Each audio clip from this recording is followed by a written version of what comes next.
Question number 9 आपके पास है बेटा। Angle of elevation top of building from the foot of tower. एक building है और एक tower. Angle of elevation top of building from the foot of tower, कहने का मीनिंग है कि जो बिल्डिंग का टॉप पॉइंट है उसका एंगल ऑफ एलिवेशन टावर के फुट पर बनना है। And angle of elevation top of the tower और टावर के फुट का बिल्डिंग के फुट पर। दैट मीन्स कुछ इस तरह से होगी। एक साइड बिल्डिंग होगी और एक साइड टावर होगा। ए बी को हम लोगों ने बिल्डिंग कहा और सी डी को टावर कहा। ये बिल्डिंग है और दिस इज द टावर। ये कौन है हमारे पास? टावर। अब हमारे पास क्वेश्चन की जो स्टार्टिंग है वहां है angle of elevation top of building, building का top from the foot of tower, from the foot of tower, tower के फुट पर कितना डिग्री एंगल है बेटा? 30 डिग्री। क्लियर? आगे से बोला at the top of tower and the angle of elevation top of tower, top of tower, tower की top का from the foot of building, building के फुट पर कितना है? 60 डिग्री। क्लियर? नाउ आपको इसमें एक चीज और गिवन है क्वेश्चन के अंदर। The tower, if the tower is 50 metre, tower की जो हाइट गिवन है वो 50 मीटर है और बिल्डिंग की हाइट आपको फाइंड करनी। क्लियर? सबसे पहले लेट वाला पार्ट हम लिख लेते हैं। Let A B a building and C D a tower. अब हमारे को ये चीज फाइंड आउट करनी है। यहाँ पर जो ए बी है, ए बी को हमें फाइंड आउट करना है फिगर के अंदर से। तो सबसे पहले हम लोग कौन सा वाला ट्राइंगल लेकर जाएं, ये मुझे फाइंड आउट करना है। अगर मैं ट्राइंगल सी डी बी की बात करूँ तो यहाँ पर मुझे एक चीज गिवन है, एक साइड गिवन है और एक एंगल।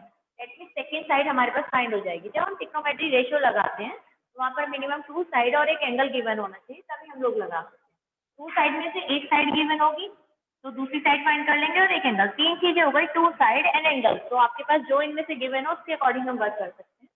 तो यहाँ पर मैं ट्राइंगल लेती हूँ C D B. In triangle C D B, C D upon B D. C D कौन है? सी एंड बी डी कौन है? बी। तो पी अपॉन बी कौन होता है बेटा? tan theta.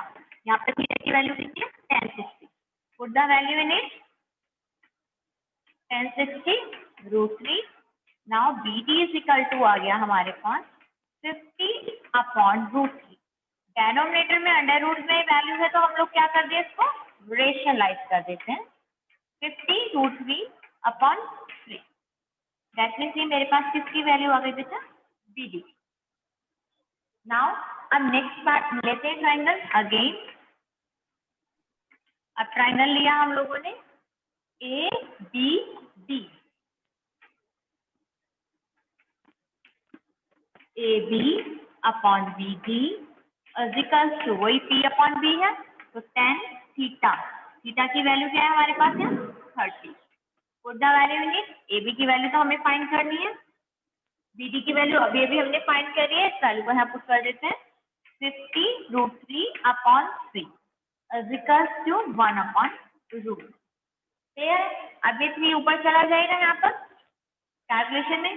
3ab upon 50 under √3 equals to 1 upon √। यहाँ से कैलकुलेशन कर लेते हैं। √3 से √3 कैंसिल हो गया।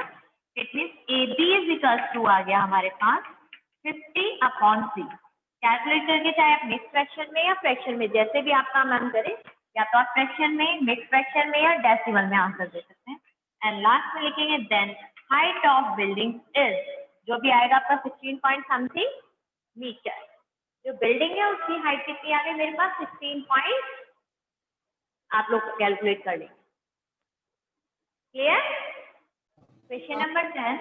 अकॉर्डिंग टू क्वेश्चन नंबर 10 हमसे बोला गया है two poles of equal height are standing opposite each other on either side of road. That means ये मेरे पास एक रोड है, एक पोल यहाँ पर है हमारे पास एंड अनदर जो दूसरा पोल है हमारे पास, सेकंड पोल वो देता है। दोनों की हाइट क्या है? इक्वल। ए बी और CD are two poles. Let's say AB and CD are two poles. AB और CD क्या हो गए? टू पोल हो गए और दोनों की हाइट इक्वल है. That means AB is equal to CD. हम लोगों ने लिख भी दिया कि ये हाइट कितनी है? h. क्लियर इतना पार्ट. अब आगे हमसे क्या कहा है क्वेश्चन के में? Width is 80 metre wide. ये जो बीच में रोड है इसकी जो टोटल डिस्टेंस है, टोटल यहाँ पॉइंट बी से लेकर पॉइंट डी तक कितना है? 80 मीटर. क्लियर. अब हमारे पास है from a point between them on the road. Between them that means B और डी के बीच में कोई एक पॉइंट है, बट उसे इन्हें कहा कि इक्वल है. हमारी चॉइस हम कहीं भी ले सकते हैं. चाहे यहाँ पर मैंने एक पॉइंट ले लिया, अनदर पॉइंट, इसका नेम मैंने दे दिया P. And the angle of elevation top of pole are 60 and 30. अगर हम इस पॉइंट B पर ऑब्जर्व करें तो ये एंगल मेरे पास 60 आ रहा है. ठीक है, 60 डिग्री. और इसी पॉइंट C पर यदि मैं सेकंड जो पोल है जिसका टॉप क्या है C, उसको ऑब्जर्व कर रहे हैं तो उसका आ रहा है हमारे पास 30 डिग्री. आपने क्वेश्चन में कहा find the height of tower. Tower की हाइट आपको, ये जो दोनों पोल है, पोल की हाइट आपको फाइंड करनी है. वंस अगेन बीडी यहाँ पर रोड है, टू पोल है जिन दोनों की हाइट आपस में इक्वल है, उनकी हाइट फाइंड करनी है. रोड की पूरी लेंथ आपको 80 गिवन है. यहाँ पे एक पॉइंट है P. उस पॉइंट P पर दोनों के टॉप पर यानी दोनों के एंगल ऑफ एलिवेशन, एक का 60 और दूसरे का 30 है. अब आप लोग मुझसे एक क्वेश्चन कर सकते हैं, मैम आपने 60 यहाँ क्यों बनाया, इधर क्यों नहीं बनाया, 30 इधर बनाया, इधर क्यों नहीं बनाया? योर चॉइस, आप कहीं भी बना सकते थे, बट मैंने इसके अकॉर्डिंग बनाया है. जितना ये पॉइंट P जिसके नियर में होगा, दैट मीन्स जहाँ बेस छोटा होगा वहां पर एंगल की वैल्यू ग्रेटर होती चली आएगी, क्योंकि ये साइड तो दोनों इक्वल ही है. इसलिए अब आप यहाँ से लेकर यहाँ तक का डिस्टेंस, दैट मीन्स B से P तक का डिस्टेंस मैंने x ले लिया, तो P से D तक का डिस्टेंस कितना बचा? ये पूरा कितना है? 80. इसलिए ये पार्ट कितना हो गया? तो ये part will be equal to 80 minus. Clear.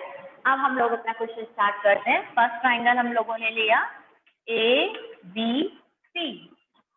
AB upon BC is equal to, वापस से वही tan लिया ना, tan 60. Put the value in it. AB की वैल्यू रखी h, BP की वैल्यू रखी x is equal to √3. Now h is equal to आ गया √3x. नेक्स्ट ट्राइंगल लिया अगेन. अब जो ट्राइंगल है उस ट्राइंगल का नेम क्या है? CDP. CDP. CD upon DP is equal to 10 30.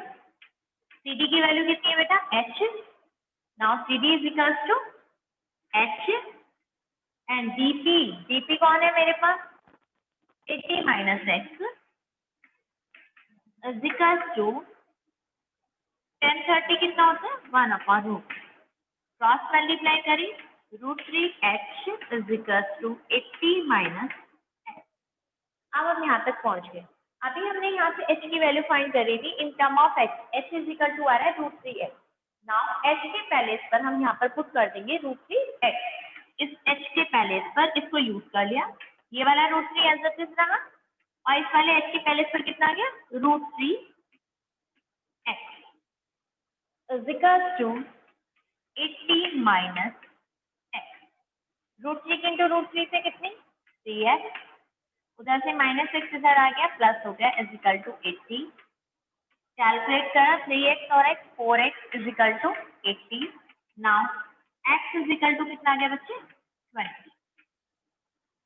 x की वैल्यू 20 आ गई, डेट मीन्स BP कितनी हो गई?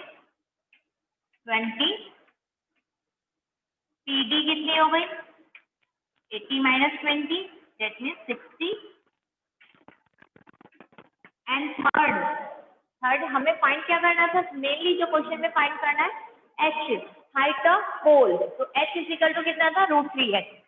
h इज इक्वल टू √3 और x की वैल्यू हम पुट कर देंगे, कितनी है?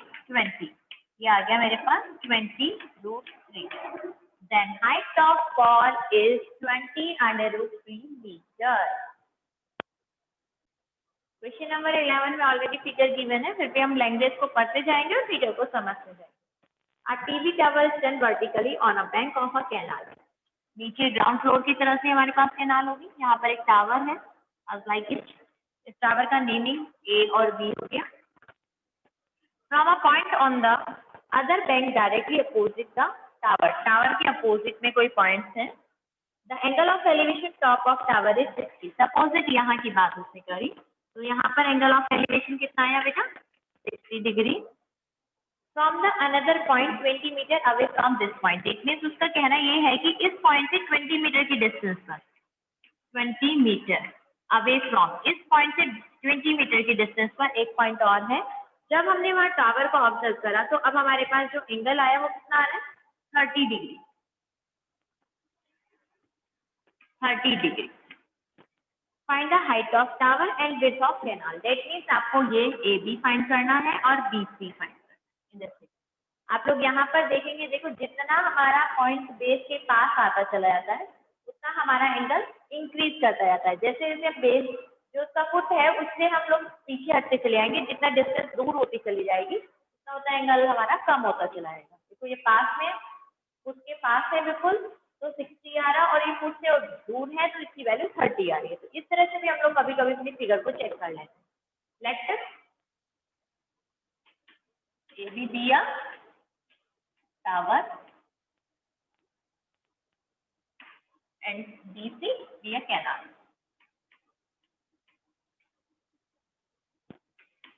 नाउ सबसे पहले ट्राइंगल कौन सा लेगा? In triangle A B C. हम इन क्वेश्चंस में हम इन चीजों को कुछ मेन मतलब ले भी सकते हैं। जैसे ए बी को मैं एच सेलेक्ट कर लूँ, बी सी को मैं एक्स सेलेक्ट कर लूँ, योर चॉइस। अदरवाइज आप ऐसे भी डायरेक्ट कर सकते हो, कोई परेशानी नहीं है। कुछ बच्चे इस तरह से करेंगे तो वो गलत नहीं है। देखिए यहाँ पर भी P अपॉन बी लगा, इट मींस tan। थीटा की वैल्यू कितनी है बेटा मेरे पास? 60। A B upon B C is equals to √3। Now A B is equals to आ गया √3 BC। अगेन सेकेंड ट्राइंगल कौन सा लेंगे? ACD।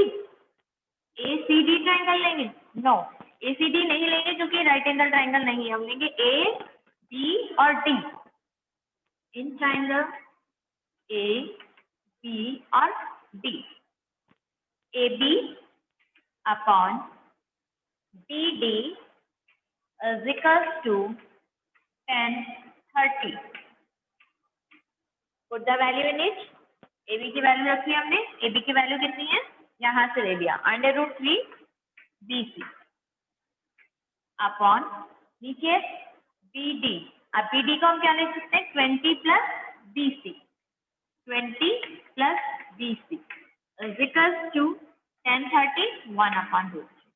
क्रॉस मल्टीप्लाई करते हैं और यहाँ पे अननोन टर्म कौन है? BC। तो इसलिए यहाँ पर हमारे पास कौन फाइंड हो जाएगा बेटा? BC। √3 इंटू √3 से करें 3BC is equals to 20 plus BC। Like term का कलेक्शन करेंगे तो 2BC is equal to 20। Now BC is equals to 10। BC की वैल्यू आ गई 10। BC की वैल्यू 10 आ गई तो अब हम यहाँ पर पुट कर रहे हैं, तो हमारे पास AB की वैल्यू आ गई tan√3। Then height of tower is tan√3 meter and distance of canal is 10 meter। Then करके आंसर लिखना आपकी ड्यूटी है कि आप लिखेंगे जरूर। Now question number 12। इन क्वेश्चन नंबर 12 डेपरेशन एंगल है जो आपका फर्स्ट पूरी एक्सरसाइज में अभी आया है। According to question from the top of 7 metre high building. Building किसी ग्राउंड पर ही होगी, लाइक इट। ये बिल्डिंग हो गई जिसकी हाइट हो गई 7 metre. Clear? The angle of the elevation top of cable tower is 60 and depression is 45। Height the tower. Tower की हाइट हमें निकालनी है। अब जो टावर है वो इसके ऊपर तो है नहीं, और क्योंकि एंगल ऑफ एलिवेशन बन रहा है, दैट मीन इसके टॉप पर उसके टॉप से बन रहा है, तो ये कुछ इसके अपोजिट होगा।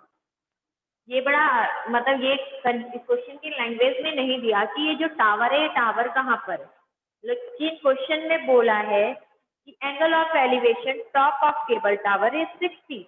जो 7 मीटर की बिल्डिंग है उसके टॉप का एंगल जो बन रहा है, तो दैट मीन्स ये अपोजिट होंगे तभी बनेंगे। ये हो गए हमारे पास ए बी बिल्डिंग है and C D is a tower.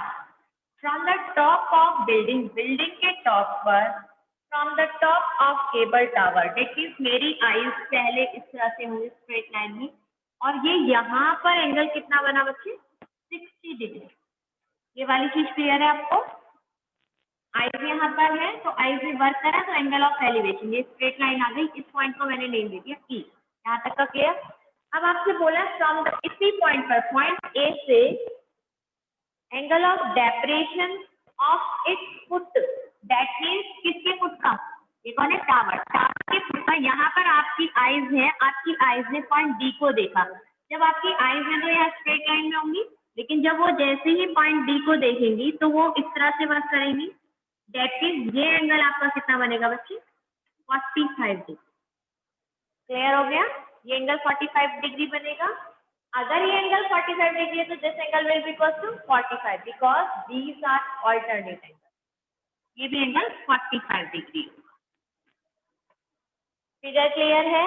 एक बिल्डिंग है जिसकी हाइट है 7, बिल्डिंग के टॉप से टावर के टॉप का एंगल ऑफ एलिवेशन 60 है, बिल्डिंग के टॉप से टावर के फुट का एंगल ऑफ डेपरेशन 45 डिग्री है। आपको क्वेश्चन के अंदर हाइट फाइंड करनी है किसकी, टावर की। तो टावर तो ये पूरा है मेरे पास, यहाँ से लेकर यहाँ तक का। टावर कौन है, सीडी। लेट कर लेते हैं, let A B be are building, A B एक बिल्डिंग है and C D be are tower. C D कौन हो गए, टावर हो गया। अब हमें फाइंड क्वेश्चन के अंदर सबसे पहले देखना है ये वाला पार्ट ए बी 7 है, तो ए बी के साथ ई डी भी कितना हो जाएगा, 7। क्लियर है? चलिए अब हम लोग सबसे पहले वर्क करते हैं, ए बी डी में हम लोग लेते हैं, तो ए बी डी में हम लोग बी डी फाइंड आउट कर लेते हैं। इन ट्राइंगल ए बी जी आप लोग लगाइए अपना ratio, B upon B is equal to tan theta वाला, उससे आपकी यहाँ से वैल्यू बी डी की फाइंड होकर आ जाएगी बेटा। In triangle A B ji,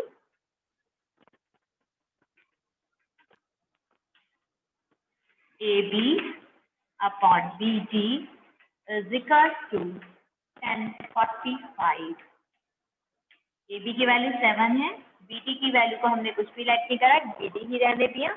is equal to tan 45 कितना होता है बेटा, 1। तो BD is equal to कितना हो गया, 1। क्लियर?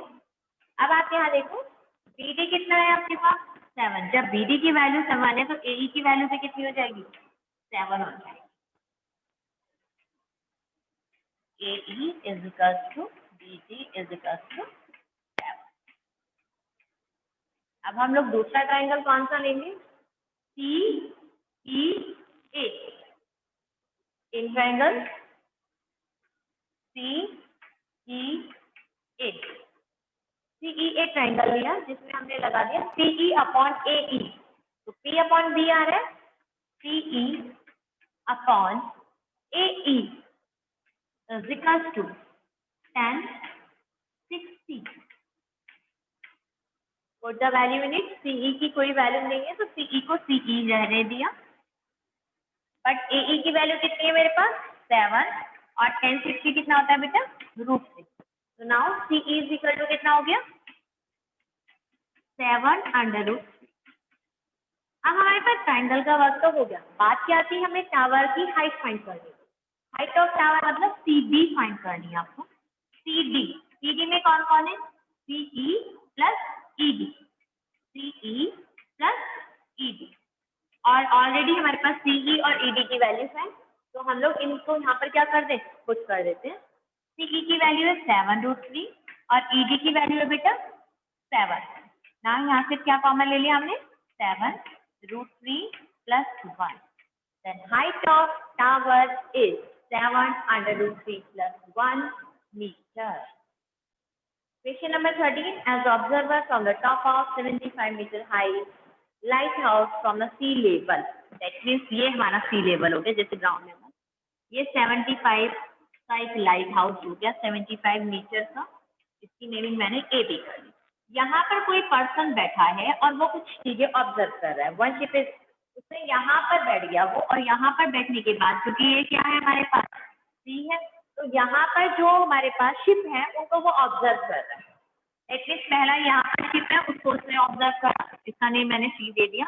एंड सेकेंड उसने कहा एक शिप दूसरे शिप के बिल्कुल पीछे, एग्जैक्टली बिहाइंड ऑफ इट लिखा है, तो एक सी हो गया और दूसरा शिप कौन हो गया डी। तो पॉइंट सी और डी तो कौन है, शिप है, और ए बी कौन है हमारे पास, जो लाइट हाउस है वो है। अब वहां पर बैठ के यदि वो एंगल देख रहा है, हमारे पास शिप देख रहा है, तो कौन से एंगल बनेंगे? पॉइंट ए से यदि मैं सी को देखूंगी तो हमारे पास कौन से एंगल बनेंगे? एंगल ऑफ एलिवेशन, डेप्रिएशन, डेप्रिएशन, शाबाश, एंगल ऑफ डेप्रिएशन। दैट मीन्स ये वाली वैल्यू कितनी है? पहले उसने कितना एंगल कहा है कि फर्स्ट एंगल कितना बन रहा है मेरे लिए? 30 एंड 45। तो क्योंकि बेस के पास है तो 45 हो गया, ये वाली वैल्यू हो गई 45। वंस अगेन यदि उसने डी को ऑब्जर्व करा तो अब ये एंगल कितना बना है हमारे पास? 30। ये आपको भी समझा भी दिया था, और यहाँ से भी आप चेक कर सकते हैं कि कौन सा एंगल ग्रेटर है। कितनी बार लैंग्वेज से हमें समझ नहीं आता है तो हम लोग अपने अकॉर्डिंग देख लेते हैं। इसने लिखा था यहाँ पर the angle of the depression of two ship is 30 and 45 if one ship is exactly behind the other on the same side of the light house. Light house के दोनों एक ही साइड से, ना कि अपोजिट। हो सकता था पॉइंट सी इधर होता और पॉइंट डी इधर होता, ऐसा भी हो सकता था कि एक बार वो इस साइड देख रहा है एक बार इस साइड देख रहा है, बट उसने कहा कि दोनों एक ही साइड में है तो इसलिए हमने एक ही साइड में बनाया। आपको फाइंड करनी है find the distance between two ship, that means आपको ये फाइंड करना सी डी की डिस्टेंस फाइंड आउट करनी है। क्लियर? सबसे पहले लेट लिख लिया, ए बी कौन है? लाइट हाउस है, light house, and point C and D are the ship. Point C and D ships है। फर्स्ट ट्रायंगल मैंने लिया A B C, A B upon B C is equals to 1045। ये समझ में आ गया ना, अल्टरनेट एंगल की वजह से 45 हो गया, अल्टरनेट से ये 30 हो गया। ए बी की वैल्यू कितना है? 75, बी सी रहा, 1045 इज 1, तो बी सी कितना आ गया बच्चे? 75, B C become 75। Again second triangle लेंगे, अब कौन सा एंगल हो? ए बी और D, A B upon B D पूरा बेस लेंगे ना, is equal to 1030। A B की वैल्यू ऑलरेडी गिवन है 75, और बी डी को फिर हम ब्रेकअप कर देते हैं। बी डी को ब्रेकअप कर देते हैं C D plus B C, C D plus B C is equal to 1030 की वैल्यू रख दी, 1/√3 क्रॉस मल्टीप्लाई कर दिया, 75√3 is equal to C D plus B C. अब जिसकी वैल्यू गिवन है, बी सी की वैल्यू अभी हमने फाइंड करी थी, वो पुट कर दी मैंने यहाँ पर, तो ये हो जाएगा C D is equal to 75√3 minus 75, और 75 क्या आ गया यहाँ से? Common, √3 minus 1। तो distance between two ship is 75 and